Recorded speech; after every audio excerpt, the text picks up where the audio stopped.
Hey guys, welcome to my den.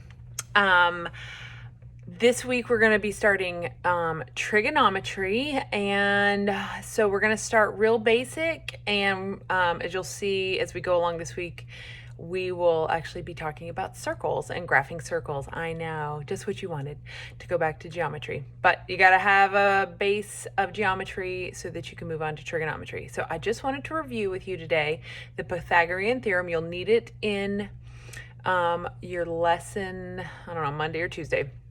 But I just wanted to refresh you about what it is because you're going to need it. Okay, so remember, the Pythagorean Theorem is a squared plus b squared equals c squared, and it only applies to right triangles, nothing else. So if you have two sides of a right triangle, you can always find the third. And remember, on a right triangle, there are always two legs and a hypotenuse. The hypotenuse is always the longest side. He lives across the hall from the right triangle. It's always this guy who's the long one. It doesn't matter which way it's facing, it's always the one opposite the right angle. And remember, in the Pythagorean Theorem, the hypotenuse is always labeled the C side.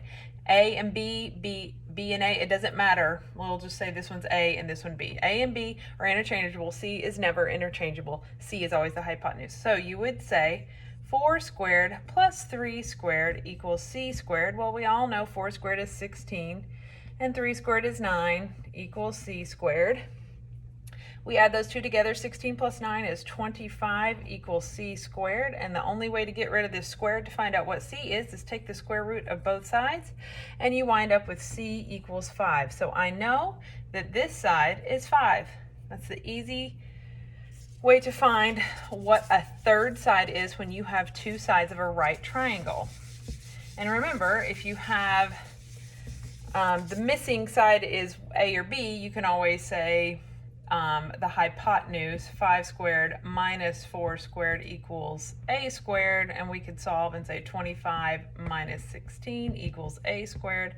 9 equals a squared. Take the square root of both sides, and a would equal 3. So that's how you would find if they gave you the hypotenuse and one leg, but you're still missing the other leg. Let's do one more quick example. Let's say, and this time it's not going to come out evenly. I'm going to be awful and say this is 7 and this is 6, but we don't know what the other side is, the hypotenuse. So this is C. And so I'm going to just, since we already know the numbers, just to give myself more room, I'm going to say 7 squared plus 6 squared equals c squared. 49 plus 36 equals c squared.